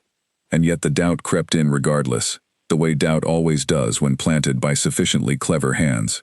Sebastian found himself, over the following days, unable to entirely dismiss the letter's claims, replaying their conversations in his mind, searching for any hint of the calculation the letter suggested, any moment where Elena's genuine warmth might have concealed a more strategic purpose. He did not confront her immediately. Instead, he withdrew, canceling their planned visit to Renwick Hall, with a brief note citing pressing estate business, an excuse that felt hollow, even as he wrote it. Elena's reply, when it came, carried an edge of hurt confusion that only deepened Sebastian's own uncertainty, torn as he was between the woman he had come to trust and the seed of doubt Camille's fabrication had so carefully planted. It was during this period of uncertain silence that Julian, of all people, sought out his brother, arriving at Renwick Hall, unannounced on a cold afternoon, with an expression of grim determination Sebastian had rarely seen on his younger sibling's usually careless face. "I need to speak with you," Julian said, settling into the chair across from Sebastian's desk without waiting for invitation. "About the letter." "I was not aware you had taken an interest in the matter," Sebastian said carefully, studying his brother's uncharacteristically serious expression. "I have taken considerable interest," Julian said, "because I know precisely how the letter came to exist, and I can no longer stand by while my wife destroys another person's happiness for the sake of her own vanity." Sebastian sat forward, his attention sharpening. "Explain." Julian took a long breath before continuing, and Sebastian could see, in the tightness around his brother's eyes, the genuine distress the confession was causing him. "I found the practice papers," Julian said finally. In Camille's private desk, weeks ago, though I did not understand their significance until the letter began circulating. Scraps covered in Elena's handwriting, or something meant to closely resemble it, practiced over and over, until the imitation became nearly perfect. I confronted Camille about it just this morning, and though she denied it initially, her denials grew weaker with each question I pressed. She wrote that letter, Sebastian. Every cruel word of it came from Camille's own hand, crafted deliberately to destroy Elena's happiness.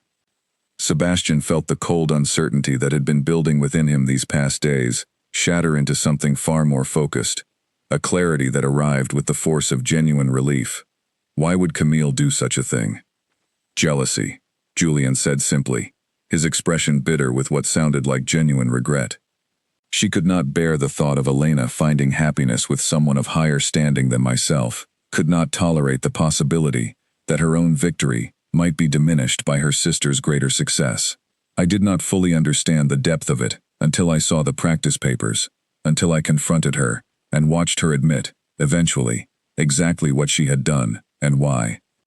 Sebastian sat in silence for a long moment, processing the full weight of his brother's confession, understanding now, with painful clarity, how thoroughly he had allowed a calculated lie to poison his trust in the one person who had never given him genuine reason for doubt. Shame settled over him, heavy and uncomfortable, as he recognized his own failure, his own willingness to entertain suspicion of Elena's character, based on nothing more than a cleverly forged document. I have wronged her, Sebastian said quietly, more to himself than to his brother. I allowed doubt to take root, without giving her the opportunity to defend herself, without trusting the months of genuine connection we had built together. Then you must correct that error, Julian said, and something in his tone suggested he was speaking as much about his own regrets as about Sebastian's current predicament. I made the mistake of choosing Camille's calculated affection over Elena's genuine warmth once already, and I have regretted it every day since. Do not repeat my error, brother. Elena Whitmore is worth considerably more than the doubt you have allowed to fester these past days.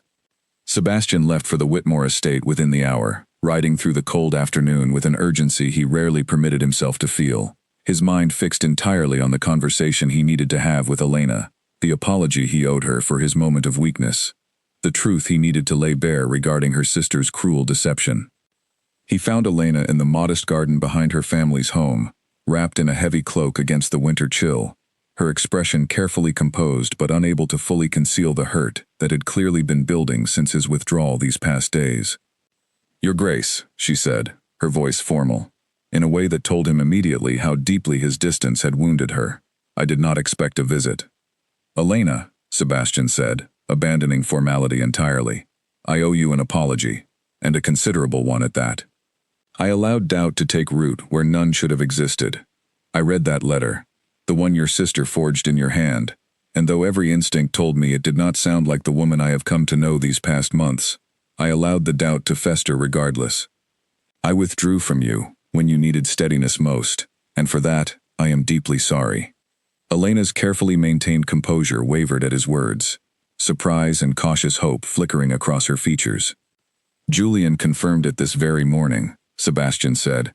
He found the practice papers in Camille's desk, weeks of your handwriting studied and imitated, until she could craft a convincing forgery. She confessed to him directly, when confronted with the evidence.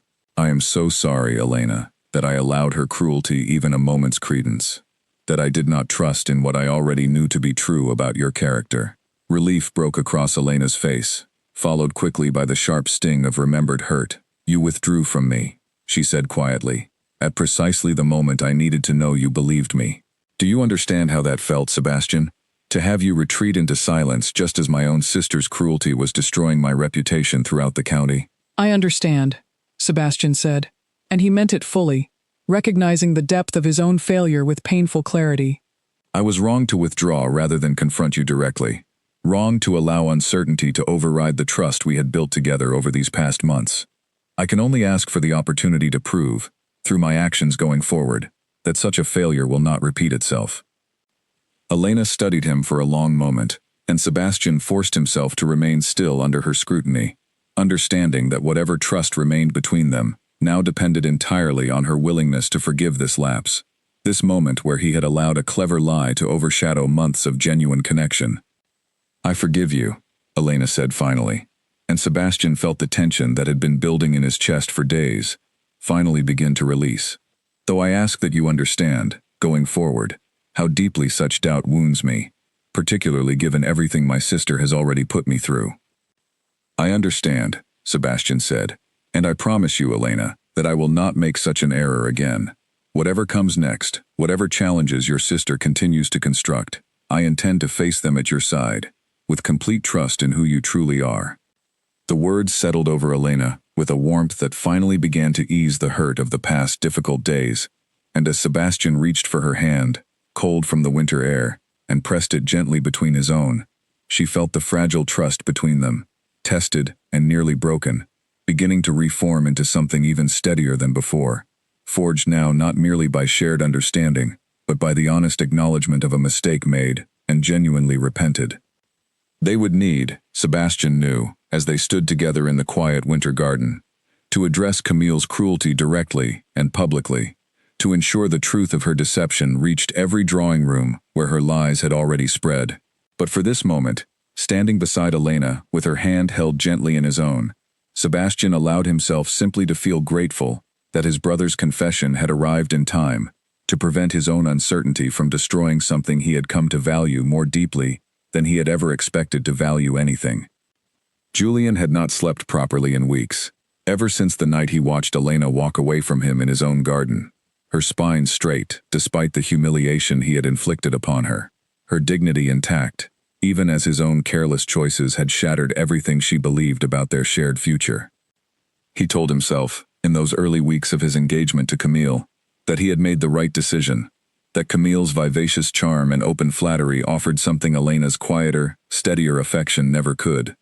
Camille made him feel admired in ways that felt intoxicating after years of Elena's comfortable, familiar warmth, a warmth he had perhaps taken for granted, precisely because it had always been so reliably present. But the intoxication faded faster than he had anticipated, replaced gradually by a growing unease that Julian found increasingly difficult to ignore. Camille's affection, he began to realize, required constant maintenance, endless reassurance, and attention that left him perpetually anxious about disappointing her, about failing to provide sufficient admiration, or gifts, or public displays of devotion to satisfy whatever hunger drove her need for constant validation. Elena had never demanded such things.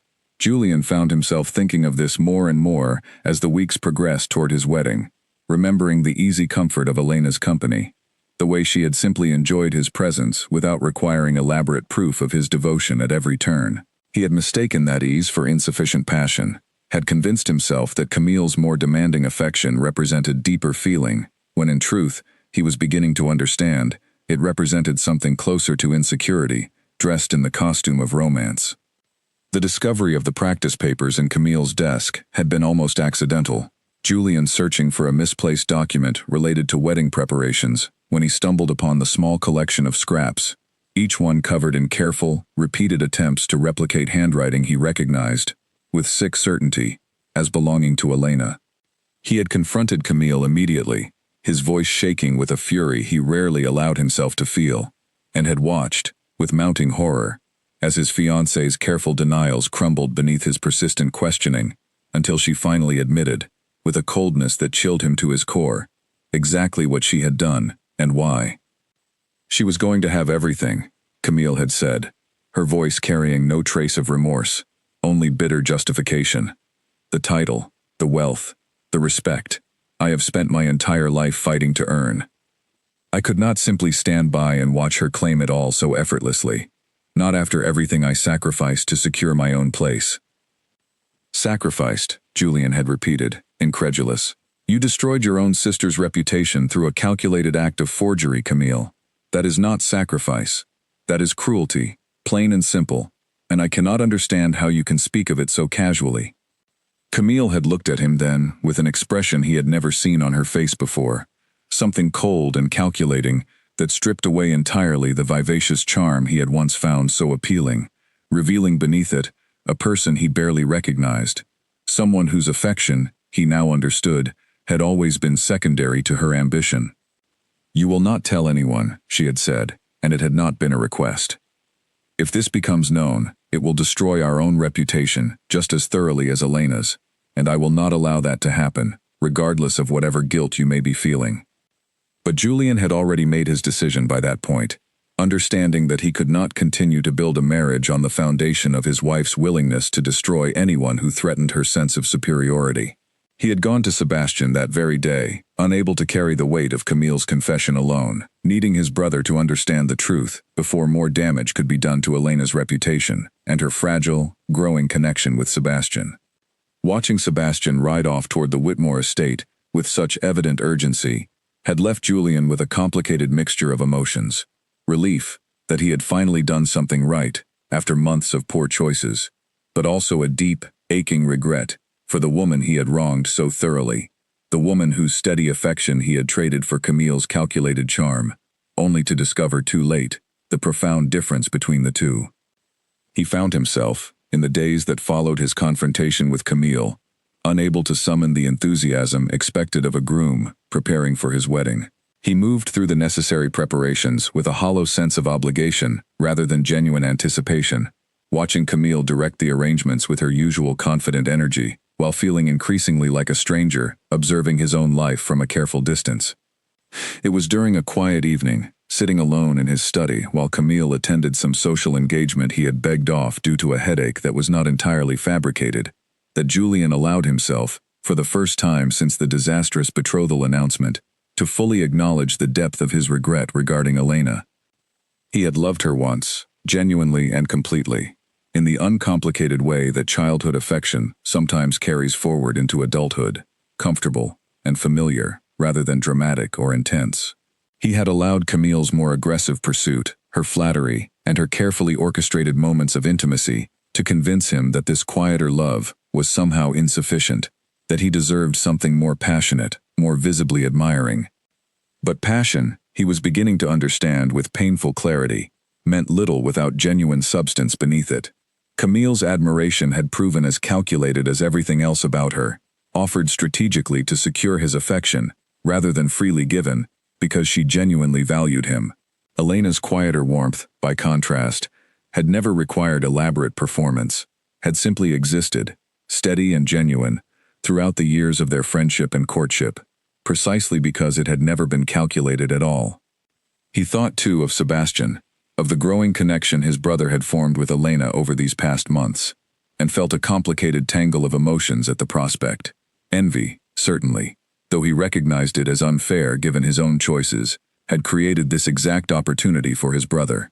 But also, surprisingly, something that felt almost like relief, a genuine hope that Elena might find with Sebastian the depth of respect and understanding that Julian himself had failed to fully appreciate when he had the chance.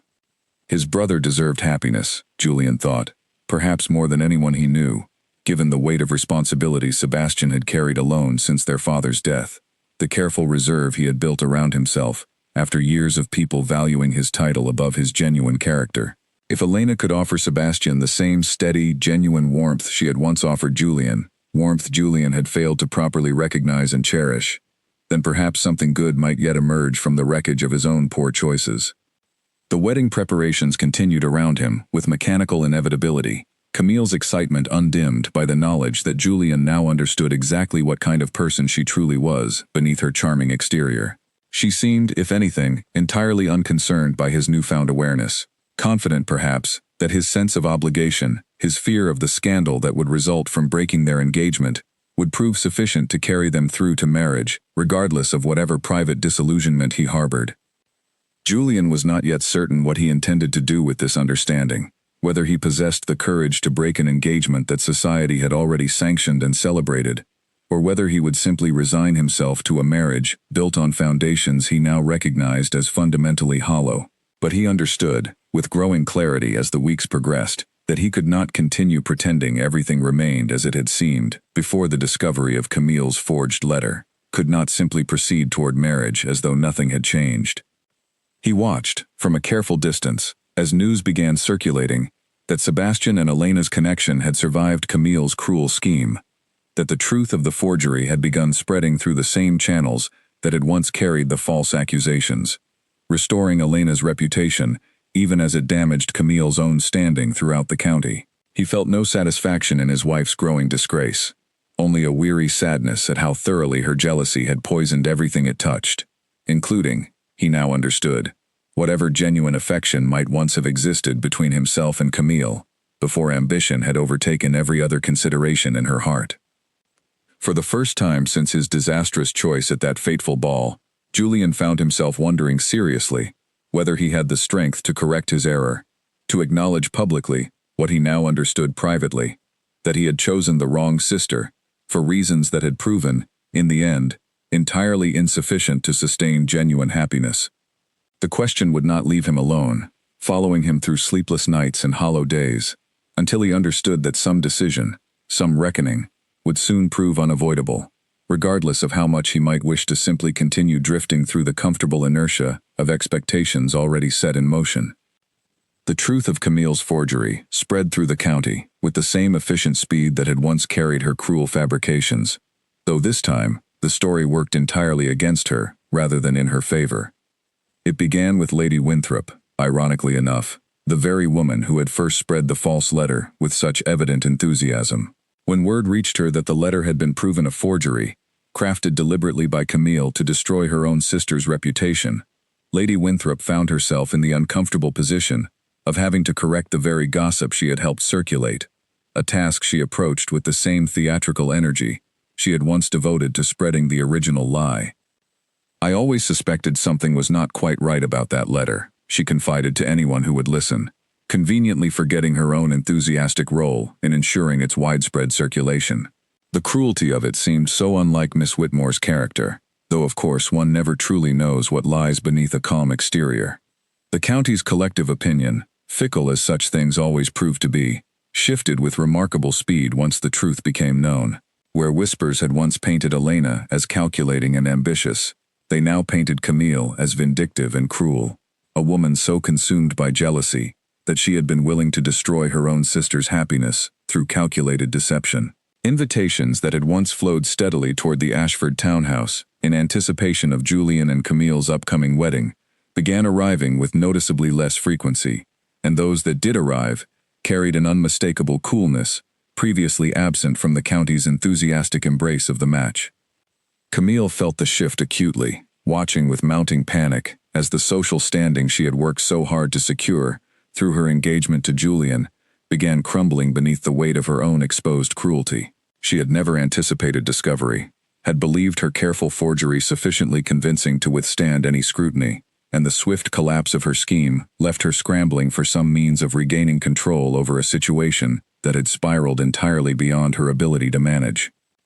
"You must do something," she demanded of Julian one evening, finding him in his study with an expression of weary resignation that had become increasingly common in his interactions with her these past weeks. "People are treating me as though I am some kind of monster. You must speak on my behalf, defend my character to those who continue to whisper such cruel things." "I will not lie for you, Camille," Julian said quietly, not looking up from the papers on his desk. "You did what you did. I cannot in good conscience defend behavior I find genuinely reprehensible." "You are my fiancé," Camille said, her voice rising with barely controlled panic.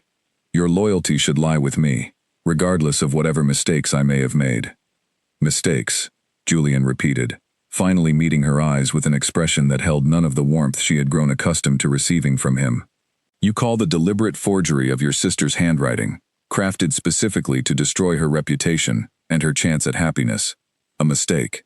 Camille, I have tried, these past weeks, to understand how you could justify such calculated cruelty, and I confess, I have found no explanation that satisfies me." Camille's composure cracked further, genuine fear beginning to creep into her calculating mind, as she recognized, perhaps for the first time, that her scheme's collapse threatened not only her reputation, but the very engagement she had fought so hard to secure. "You cannot mean to abandon me," she said. "After everything, after the scandal that would follow, if you broke our engagement now, so close to the wedding." "I have thought of little else these past weeks," Julian admitted, and something in his voice, weary rather than angry, told Camille that whatever affection he had once held for her had eroded entirely beneath the weight of her exposed cruelty. I do not know yet what I will decide, but I want you to understand, Camille, that whatever happens between us, it will not be because I am blind to who you truly are. I see you clearly now, perhaps for the first time since we began this courtship, and what I see troubles me considerably. Camille left the study in a state of barely controlled panic, her mind racing through possibilities, searching for some means of salvaging a situation that seemed, with each passing day, to slip further beyond her control. She considered, briefly, attempting some further scheme against Elena, some final desperate act to shift attention away from her own exposed cruelty. But even Camille, consumed as she was by jealousy and wounded pride, recognized that any further attack on her sister would only confirm every unflattering thing society now believed about her character. Instead, she made one final attempt to salvage her position, arriving unannounced at the Whitmore estate to confront Elena directly, hoping perhaps to appeal to whatever remaining sisterly loyalty might convince Elena to publicly forgive her, to help repair the damage her scheme had inflicted upon her own reputation. "You must understand," Camille said, finding Elena in the small parlor where their earlier confrontation had taken place weeks before, "that whatever I did out of a lifetime of feeling overshadowed by you. You cannot imagine what it was like, always being compared unfavorably, always feeling as though I existed simply as your lesser reflection." Elena studied her sister for a long moment, and Camille could see, in her steady gaze, none of the anger she had perhaps expected, only a tired sadness that felt somehow more devastating than fury would have been.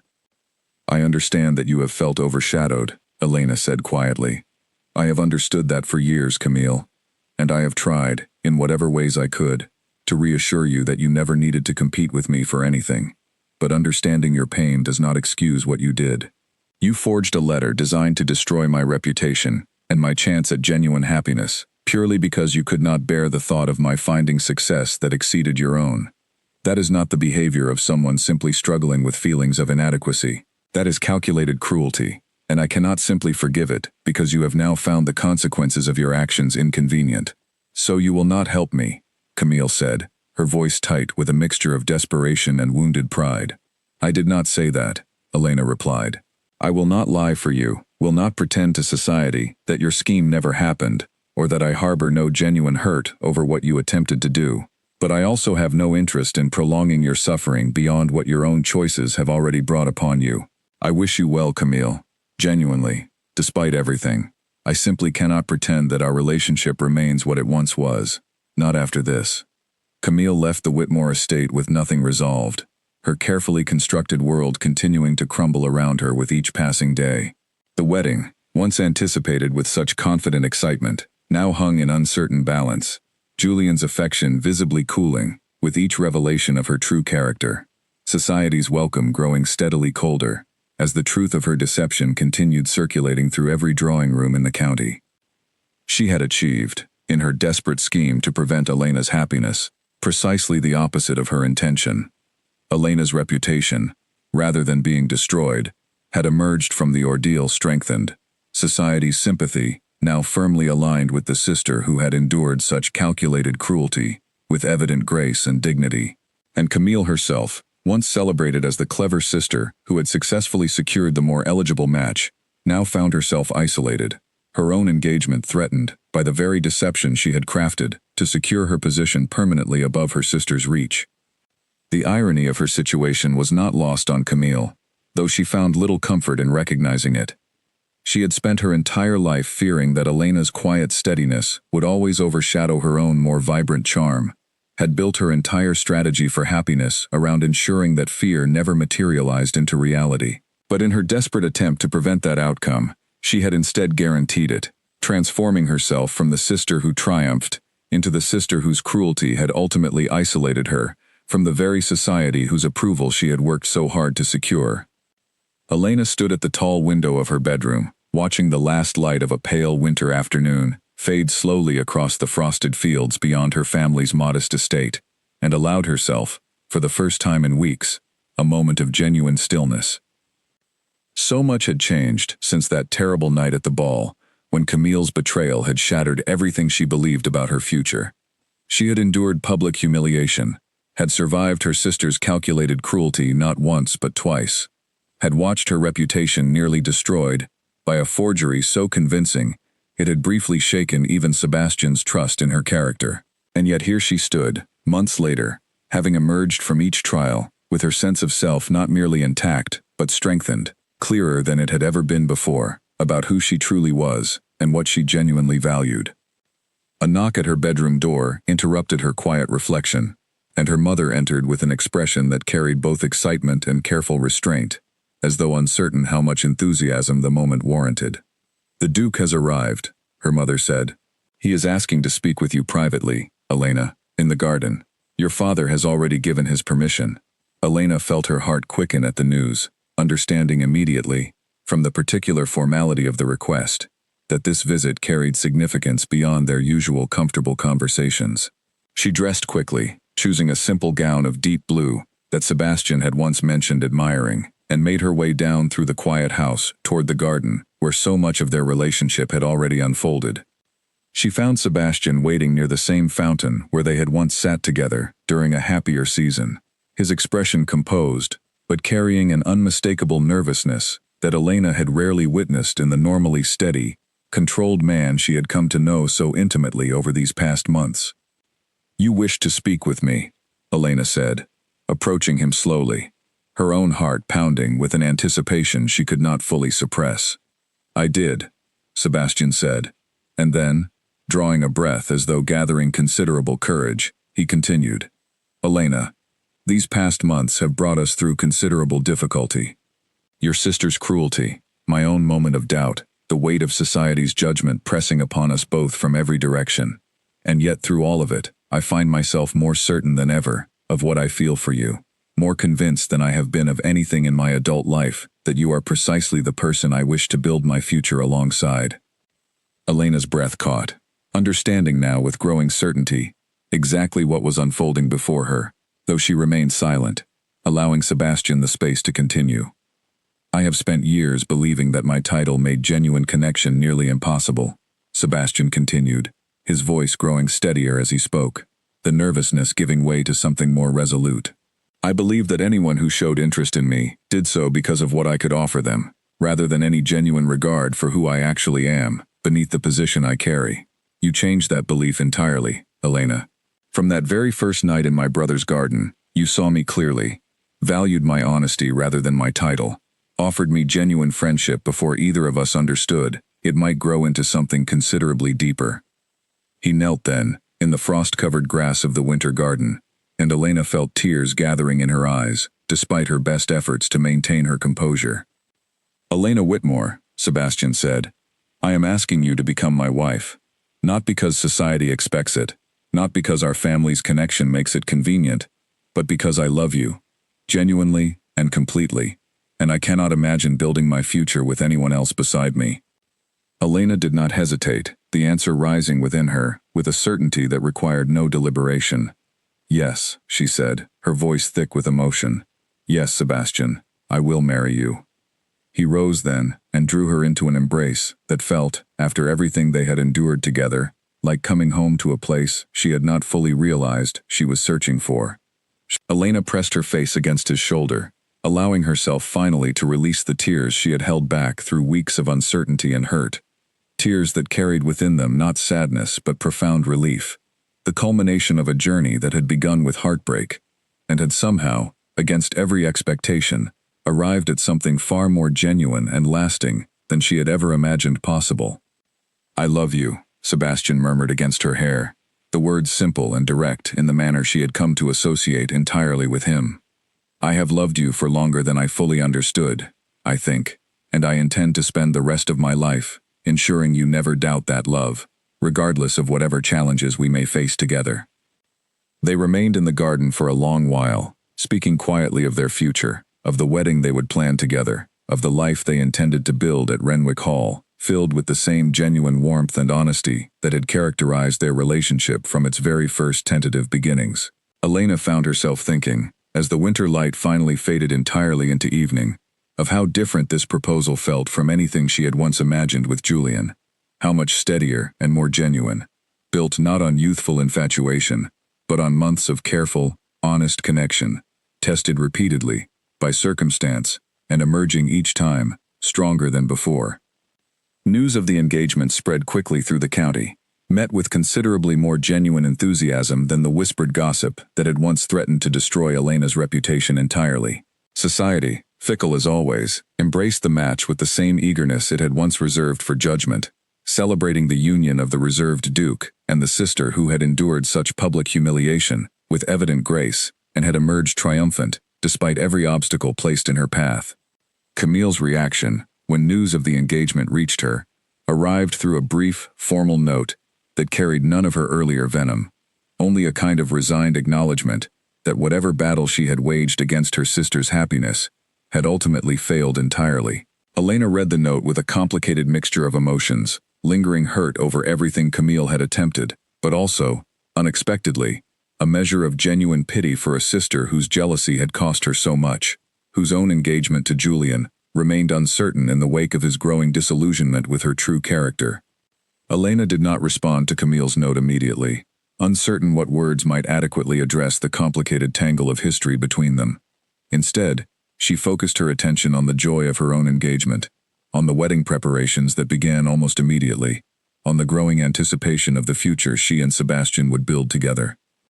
Their wedding, when it finally arrived in the early days of spring, bore little resemblance to the grand, gossip-fueled spectacle that had marked Julian and Camille's betrothal announcement months earlier. Elena had insisted on a smaller, more intimate ceremony, attended by genuine friends and family, rather than the wide circle of society acquaintances who had once treated her humiliation as entertainment. Sebastian had agreed readily, understanding perhaps better than anyone the value of genuine connection over performative grandeur. Standing before the small gathering of guests in the chapel at Renwick Hall, Elena felt none of the nervous uncertainty that had characterized her earlier hopes for a future with Julian, only a deep, settled certainty that she was exactly where she was meant to be, marrying exactly the man she was meant to marry, having survived every obstacle that circumstance and her sister's cruelty had placed in her path. As Sebastian took her hand before the assembled guests, his expression carrying none of the careful reserve he had once shown the wider world, only open, genuine warmth reserved entirely for her, Elena understood with complete clarity that everything she had endured, every humiliation, and every trial, had led her precisely to this moment, to this man, to a future built on foundations far more solid than anything her younger, more naive self could have ever imagined possible.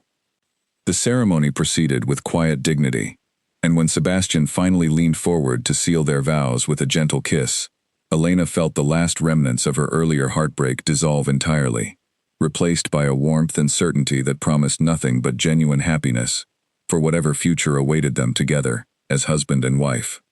The first months of Elena's marriage settled into a rhythm she had not fully anticipated. Quiet mornings spent reading in the same library where their friendship had first deepened into something more. Afternoons walking the grounds of Renwick Hall as spring gradually transformed the frost-covered fields into something green and thriving. Evenings spent in comfortable conversation before the great hearth in the drawing room, discussing estate matters or simply enjoying each other's company, without any need for pretense or performance. Elena had worried, in the weeks leading up to her wedding, whether she might struggle to adjust to the considerable responsibilities that accompanied her new title, the management of a great household, the countless social obligations expected of a duchess, the weight of representing the Renwick name throughout the county and beyond. But she found, with growing confidence as the weeks progressed, that Sebastian's steady support made the transition far smoother than she had anticipated. His patient guidance offered always with genuine respect for her own capabilities, rather than any assumption that she required extensive instruction in matters she was fully capable of mastering herself. "You have a natural gift for this," Sebastian observed one afternoon, watching Elena review the household accounts with the same careful attention she brought to everything she undertook. "The tenants already speak highly of your visits, of your genuine interest in their concerns, rather than the distant formality they had grown accustomed to expecting from the great house." "I simply try to see them clearly," Elena said, echoing words Sebastian himself had once used to describe his own approach to her, rather than treating them as obligations to be managed, rather than people to be genuinely understood. Sebastian's expression softened at the deliberate echo of his own philosophy reflected back to him, and he crossed the room to press a gentle kiss to her forehead, a small gesture that had become a comfortable ritual between them in the months since their wedding. "You continue to surprise me," he said, "though I suppose I should have expected nothing less, given how thoroughly you surprised me from that very first conversation in my brother's garden." News reached them occasionally of developments within the wider Ashford family, information that Elena received with considerably more equanimity than she might once have believed possible. Julian's engagement to Camille had finally dissolved entirely in the weeks following Elena's own wedding. The strain of Camille's exposed cruelty and the county's continued cool reception ultimately proving too much for a relationship that had never been built on particularly stable foundations to begin with. Camille had retreated from society almost entirely following the broken engagement, her reputation too thoroughly damaged by the revelation of her forgery to easily recover the social standing she had once enjoyed. Elena felt, upon hearing this news, not the satisfaction she might once have expected, but rather a quiet, complicated sadness for the sister whose jealousy had ultimately cost her everything she had once schemed so desperately to secure. She wrote to Camille eventually, a careful letter extending neither false warmth nor continued anger, simply acknowledging their shared history and expressing genuine hope that Camille might find, eventually, some measure of peace beyond the constant comparison and competition that had defined so much of their relationship throughout their lives. Camille's response, when it finally arrived weeks later, carried an unfamiliar humility that suggested perhaps some genuine reflection had occurred during her period of social isolation. She did not ask for forgiveness precisely, understanding perhaps that such a request would prove premature, given everything that had transpired between them, but she did express, in halting, uncertain language, something that approached genuine regret for the cruelty she had inflicted, an acknowledgement that her jealousy had cost her considerably more than it had ever gained her. Elena kept the letter, uncertain what to make of this tentative olive branch but unwilling to dismiss entirely the possibility that her sister might, given time and genuine effort, grow beyond the insecurities that had driven her toward such destructive choices. She did not respond immediately, understanding that whatever reconciliation might eventually prove possible between them would require considerably more time and demonstrated change before genuine trust could be rebuilt. Julian, for his part, had retreated from society's attention almost as thoroughly as Camille had, though for rather different reasons, spending the months following his broken engagement in quiet reflection at the family's smaller country estate, apparently reconsidering many of the assumptions that had guided his earlier choices. He visited Renwick Hall occasionally, his relationship with Sebastian gradually rebuilding itself into something warmer than the careful distance that had characterized their earlier adult years, and his interactions with Elena, though initially awkward given their complicated history, gradually settled into something approaching genuine, uncomplicated friendship, free finally of the romantic expectations that had once made their connection so fraught. "I am glad," Julian told her once, during one such visit, watching her move through the gardens at Renwick Hall with obvious contentment, "that you found happiness, Elena, even though I was foolish enough not to recognize what I possessed until I had already lost it. Sebastian is fortunate to have you, considerably more fortunate than I deserve to be." "We were not meant for each other, Julian," Elena said gently, understanding now with complete clarity a truth she had once found impossible to accept. "Whatever affection we shared as younger people, it was not the foundation upon which lasting happiness could be built. I believe, genuinely, that you will find your own path forward toward whatever future is truly meant for you, just as I found mine." As summer settled fully over Renwick Hall, transforming the grounds into a landscape of vibrant green and blooming color, Elena found herself, on a warm evening in early June, standing once again at the same fountain where Sebastian had proposed months earlier, watching the last light of day paint the sky in shades of gold and rose.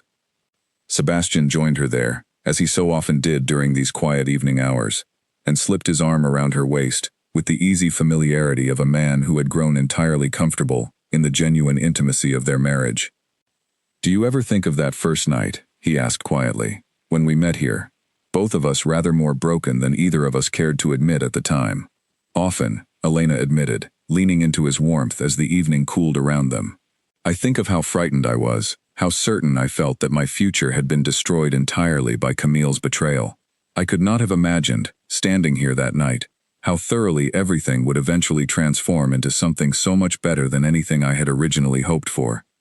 Nor could I have imagined, Sebastian said, that a woman I found weeping in my brother's garden would become the very foundation of my own happiness, the person who taught me that genuine connection remained possible, despite every reason society had given me to doubt it. They stood together in comfortable silence as the last light faded entirely from the sky, the stars beginning their slow emergence above the darkening grounds of Renwick Hall, and Elena felt, with complete certainty, the profound rightness of everything that had unfolded since that painful night when her sister's betrayal had first threatened to destroy her future entirely. She had endured humiliation and cruelty, had watched her reputation nearly shattered by calculated deception, had faced doubt, even from the man she had come to trust most completely. But through every trial, she had emerged stronger rather than diminished, had discovered reserves of dignity and resilience she had not fully known she possessed, and had ultimately found, in the quiet, steady love of a man society had once dismissed as cold and unfeeling, a happiness far more genuine and lasting than anything her younger, more naive self could have ever imagined. The Duchess of Renwick, Elena understood now, standing beside her husband, beneath the emerging stars, was not a title she had schemed or calculated to obtain, as her sister's cruel forgery had once falsely claimed. It was simply the natural culmination of genuine connection, honest affection, and mutual respect, built patiently over months of shared trials and quiet understanding, a foundation far more solid than anything born of youthful infatuation or calculated ambition could ever hope to provide. And as the summer night settled fully over Renwick Hall, Elena allowed herself, finally and completely, to release every remaining trace of the pain her sister's betrayal had once inflicted, embracing instead the profound gratitude she felt for a journey that had led her, against every early expectation, to exactly the life and the love she had been meant to find all along.